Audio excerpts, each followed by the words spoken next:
Assalamualaikum students, welcome to another video. Our today's topic of discussion is partitions. So for partition we take a non-empty subset S and we divide S into non-empty and non-overlapping subsets. If we see its definition, exact definition of partition is a partition of a non-empty set S is a collection P equal to AI of non-empty subset of S. यानी आपने क्या करना है कि एक non empty subset S दिया हुआ है, उसके सबसेट्स की जो कलेक्शन होती है वो हमारे पास पार्टीशन होगी. कब पार्टीशन होगी? If when each element of S belongs to one of the AI. यानी हर एलिमेंट जो S का है वो एक ही पार्टीशन से बिलोंग करना चाहिए और जो सारे सबसेट्स हैं वो म्यूचुअली डिसजॉइंट होने चाहिए. मीन्स कि उनका जो इंटरसेक्शन है वो इक्वल टू एम्प्टी आना चाहिए when AI is not equal to AJ. यानी एक पार्टीशन नॉट इक्वल होनी चाहिए सेकेंड पार्टीशन के, सॉरी एक सबसेट जो है वो नॉट इक्वल होना चाहिए दूसरे सबसेट के. अब जो हमारे पास पार्टीशन में सबसेट्स होते हैं, फॉर एग्जांपल एक सबसेट है AI, एक सबसेट है AJ, तो ये वाले जो सबसेट्स होते हैं इनको हम पार्टीशन में सेल्स भी बोलते हैं. और हर सेल में एक ही एलिमेंट जो है, जस्ट लाइक अगर एक एलिमेंट A जो है वो AI से बिलोंग कर रहा है तो वो AJ से बिलोंग नहीं करेगा. यही हमारे पास इसकी डेफिनेशन के भी अकॉर्डिंग है. फॉर एग्जाम्पल अब यहाँ से आप देखें कि ये मैंने एक सेट लिखा हुआ है S. अब इसमें पार्टीशन डिफाइन है, P1 है, उसके अंदर इस तरह के एलिमेंट है. फर्स्ट हमने कंडीशन क्या चेक कर लेनी है पार्टीशन की डेफिनेशन के according. Each element of S belongs to one of the AI. यानी S का हर एलिमेंट किसी ना किसी पार्टीशन से बिलोंग करना चाहिए. तो देखिए P1 में है S के एलिमेंट है 1 से 9, 1 3 5 भी है, 2 6 भी है, 4 8 9 भी है. बट आप देखें कि 7 एक ऐसा एलिमेंट है जो कि बिलोंग नहीं कर रहा P1 से. ठीक है, तो 7 एलिमेंट P1 से बिलोंग नहीं कर रहा, इसलिए हमारे पास, जबकि 7 जो है वो S से तो बिलोंग कर रहा है, सो जो P1 होगी that is not the partition.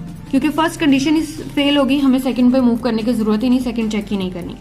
अब सेकंड P2 देखें, सारे एलिमेंट के हर पार्टीशन से बिलोंग करे. 1 3 5 भी है, 2 4 6 8 भी है, 5 7 9 भी है. अब सारे एलिमेंट तो बिलोंग करके जो कि S के एलिमेंट हैं वो P2 के हर सबसेट से जो है वो बिलोंग भी कर रहे हैं. लेकिन अब सेकंड पे मूव करो, the set AI are mutually disjoint. यानी AI इंटरसेक्शन AJ है वो एम्प्टी होना चाहिए. तो अब इस केस में देखें हमारे पास ये वाला जो फर्स्ट है सेट 1 3 5 और इसी तरह 5 7 9, इसमें 5 जो है वो रिपीट हो गया. इट्स मीन के AI intersection AJ are non empty, so P2 is also not a partition. Similarly P3 देख लें, सारे एलिमेंट बिलोंग करें 1 3 5 2 4 6 8 एंड 7 9, सारे एलिमेंट्स बिलोंग करें. अब देखें कि क्या ये सारे जो सबसेट्स हैं क्या ये म्यूचुअली डिसजॉइंट हैं. Yes, these all are mutually disjoint, so P3 is a partition. अब यहाँ से देखें कि हमारे पास जो भी पार्टीशन गिवन है जिसमें हमारे पास डिफरेंट सबसेट्स हैं, तो उसमें जो हमारे पास हर सेट का जो फर्स्ट एलिमेंट होता है that is called the representative of that subset.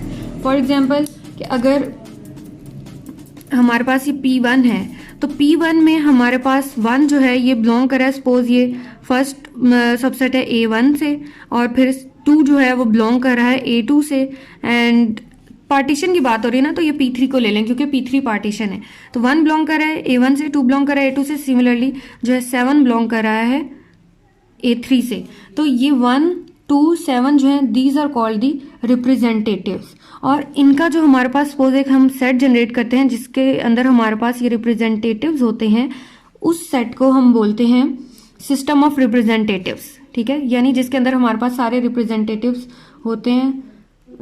If B contains exactly 1 element of each of the cell, यानी हर सेट का एक ही एलिमेंट B में कंटेन कर रहा हो तो उसको हम बोलेंगे सिस्टम ऑफ रिप्रेजेंटेटिव्स. ठीक है.